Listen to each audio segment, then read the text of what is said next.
तो यहाँ के लोग भी उसमें जुड़ के सपोर्ट करके सब यहाँ अपने आप को बचाने लगे। अब रसिया क्या किया, वाकई में अमेरिका को यहाँ घुसने से रोक दिया। रशिया क्या किया, वाकई में यहाँ से अमेरिका को घुसने में रोक दिया। लेकिन इनके बीच में समझौता क्या हुआ था कि जैसे ही ये युद्ध खत्म होगा आप यहाँ से वापस चले जाओगे, है ना। ये रसिया और इन देश के बीच में समझौता हुआ था कि जैसे ही युद्ध खत्म होता है आप वापस चले जाना। लेकिन जब ये दोनों समझ गए कि अब अगली बार फिर युद्ध होगा और अगली बार के लिए हमको तैयार होना पड़ेगा और ज्यादा ताकतवर बनना पड़ेगा, तो रशिया क्या किया, इस जगह से ये छोड़ के नहीं गया, इस जगह को ये अपने अंदर खींच लिया। रशिया इस जगह को अपने अंदर खींच लिया। और वहीं अमेरिका क्या किया कि जिस जिस देश को ये गुलाम बना के रखा था, है ना, ठीक है, जिस जिस, जैसे कि अपना इंडिया भी आ गया,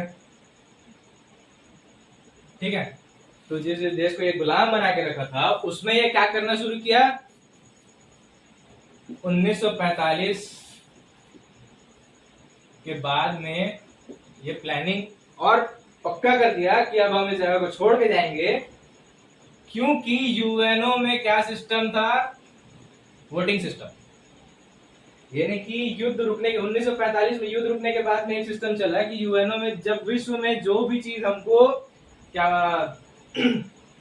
फैसला लेना, यानी कि एक एक देश में हमको पैसा भेजना है, किस लिए, वहां के सेफ्टी के लिए, वहां के ह्यूमन राइट्स के लिए, है ना, मानव अधिकार, पढ़ाई लिखाई और आगे का जो भी चीज है वो सबको तय करने के लिए क्या किया, ये यहाँ पर यूएनओ में फिट होता था। जो कि वर्ल्ड वॉर रोकने के बाद में यूएनओ का क्या काम बचा था, सिर्फ यही काम बचा था कि वो विश्व में सबको मतलब डेवलपमेंट में मदद करे, है ना। तो यहाँ पर जो भी नियम कानून पास होता, जो भी स्कीम पास होता, उसके लिए क्या चाहिए, वोटिंग। अब वोटिंग कैसे होता था, अलग अलग, जैसे 50 देश के लोग हैं तो 50 देश के लोग वोटिंग करेंगे कि कौन सा स्कीम किस देश में कैसे पास होगा, है ना। तो ये वोटिंग में अमेरिका अपना पावर दिखाने के लिए कि यहाँ ज्यादा से ज्यादा वोट आए, उसके लिए अमेरिका क्या किया, जिस जिस देश को गुलाम बनाया था उसको आजाद किया और वहां पर एक नेता बैठाया, अपना ही नेता बैठाया, जो वहां से, जो ब्रिटिश से पैसा लेके क्या करते थे, वहां पर नेतागिरी कर रहे थे। उन्हीं लोगों को उस देश में बैठाया और उस सभी देश को क्या किया, डेमोक्रेटिक किया, डेमोक्रेटिक कंट्री बनाया। ये जितने देश को वो आजाद किया सिर्फ वही कंट्री है जो डेमोक्रेटिक है ना। डेमोक्रेसी का जो फंडा है मेन यहाँ से शुरू हुआ, गणतांत्रिक डेमोक्रेटिक। फिर अब इसके आगे हम लोग आ जाते हैं। अब ये समझ गए भारत के साथ भी यही हुआ, इस देश को भी ये क्या करके गया, आजाद करके गया, किस लिए, ताकि यहाँ से भी एक नेता जाए यूएनओ में और वो इसका जो बात है उसमें वोट कर दे, सहमति दे दे। इसीलिए इनको आजाद किया। 1945 में विश्व युद्ध खत्म हुआ, 1945 में यूएनओ बना और एकदम जल्दीबाजी में क्या हुआ, 1947 में आजाद कर दिया, है ना।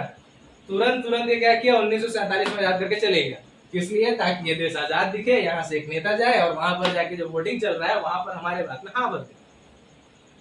ये था मेन कारण आजाद करने का। तो जो उसके बाद में जो हमारे देश में जो भी आंदोलन चला, अब फिर से आ जाते हैं हम लोग कहाँ, पाकिस्तान, बांग्लादेश, पंजाब। अब फिर से हम लोग आ जाते हैं देश दुनिया छोड़ के भारत में।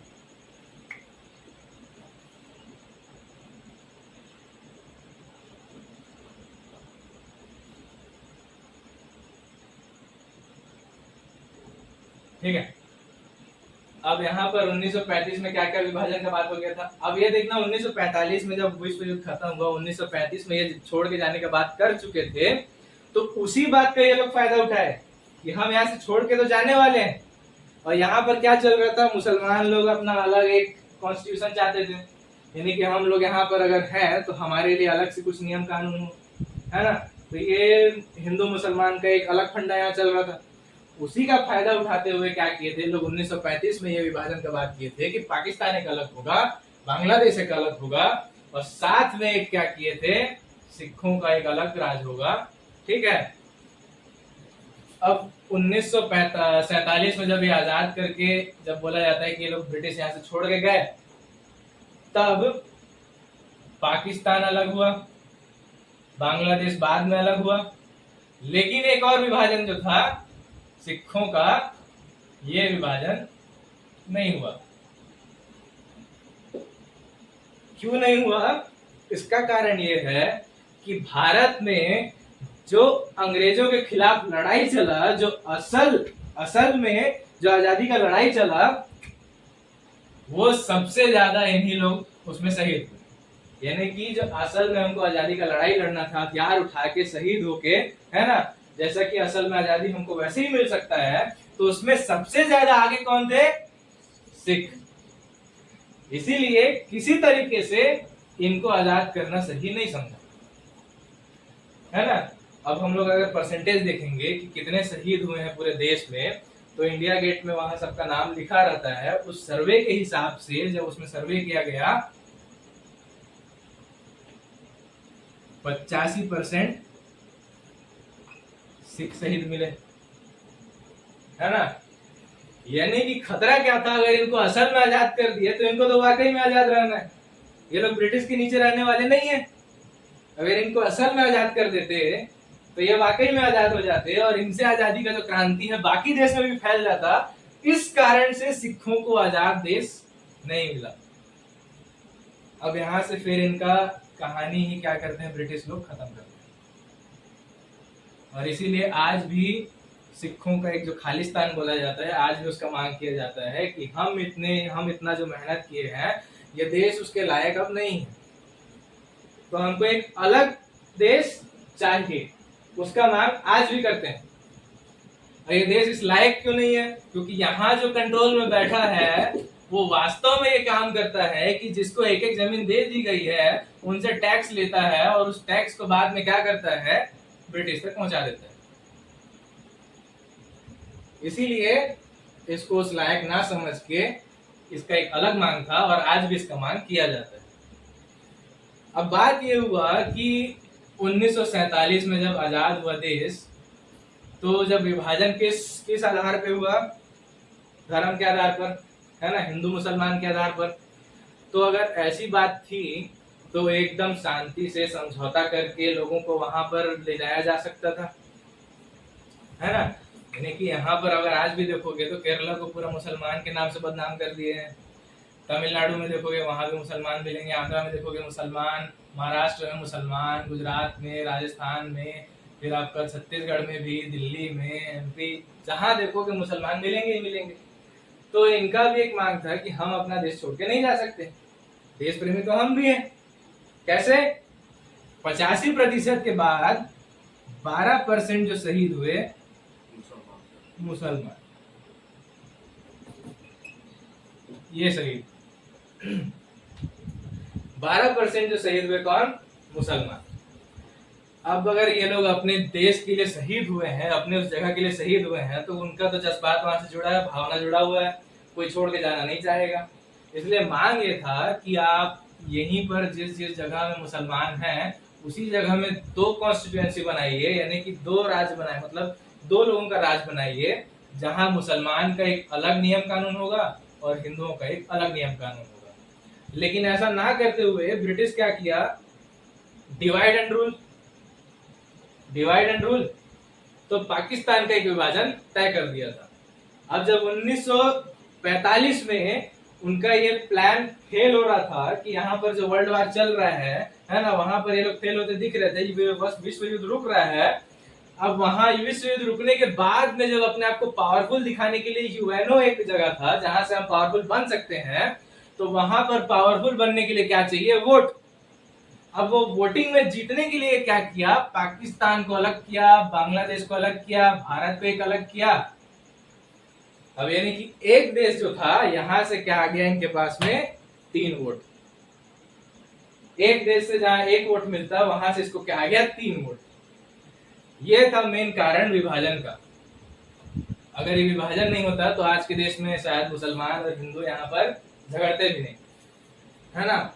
अब ये इन दो देश के बीच में विभाजन हुआ है, वाकई में विभाजन हुआ है। उस समय दंगा कराया गया, हिंदू मुसलमान का दंगा कराया गया। अब वो दंगा के कारण ये विभाजन हुआ है, ये दिखाने के लिए क्या किया जाता है, आज भी दंगा कराया जाता है।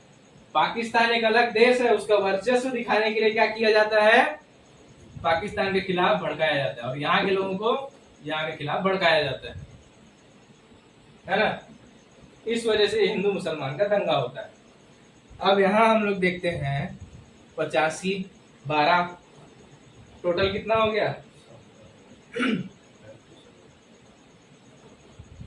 97। अब ये 97 अगर सिख और मुसलमान ही शहीद हुए तो भारत में और बाकी जनता क्या कर रही थी, हमारे लोग तो उसमें थे ही नहीं, एक तरीके से मान सकते हो, है ना। लेकिन कुछ कुछ जो हमारे लोग उसमें शहीद हुए, जैसे अभी एमपी का एक कहानी पता चला, जैसे रेंगा गोकू, है ना, तो बहुत पहले, तो वो बहुत पहले का कहानी है, लेकिन उनको अगर मान लो शहीद में हम गिनते भी हैं तो ठीक है, ये आ जाते हैं उसमें, ठीक है, गिनती में। खैर उनका नाम वहाँ इंडिया गेट में नहीं मिलेगा, वो अलग कहानी। लेकिन बाकी जो बचे हुए 3% जो आज भारत को बोलते हैं कि ये हिंदू राष्ट्र है, तो ये हिंदू इसमें से कितने शहीद हुए, 3%। तो अब ये हिंदू राष्ट्र का मांग कैसे कर सकते हैं 3% जब शहीद होते हो आप, तो आप हिंदू राष्ट्र का मांग कैसे कर सकते हो। ये इस वजह से होता है क्योंकि गांधी, नेहरू, ये लोग जो राजनीति खेले यहाँ पर, ये आजादी के टाइम पे ही ये शब्द को वापस लाया गया, हिंदू, हिंदू के नाम पे सबको इकट्ठा किया गया, राजनीति खेला गया, आंदोलन किया गया, आजादी का लड़ाई नहीं लड़ी, सिर्फ आंदोलन की। और वही राजनीति आज तक चल रहा है, आज तक हर जगह सिर्फ आंदोलन चल रहा है, हथियार उठा के कोई अपने हक की बात नहीं करता, है ना। जो असल में हथियार आज भी हम, असल आज के डेट में अगर हम हथियार देखेंगे तो जो संविधान हमको मिला है, कॉन्स्टिट्यूशन, इसका इस्तेमाल भी हम नहीं करते क्योंकि ये हमारे बीच तक पहुंचा ही नहीं, इसमें क्या है क्या नहीं है हमको मालूम ही नहीं है, तो हम अपने अधिकार की बात करते ही नहीं है। हमको कंट्रोल करने वाला कौन है, कोई नेता। अब वो नेता हम लोग देख लेते हैं, अगर कांग्रेस का नेता होता है तो कांग्रेस ही तो वो मेन कारण था जो आंदोलन शुरू की थी यहाँ पर सत्ता में बैठने के लिए। तो इसके दिए हुए मुद्दे से हम लोग आज आजाद होंगे क्या, इससे हमको कोई फायदा है क्या। ये तो खुद अगर 65 साल यहाँ पर सरकार में रही, जितना लूटना था लूटी। अब उस समय भी कितने लोग यहाँ से पैसा लूट के गए होंगे।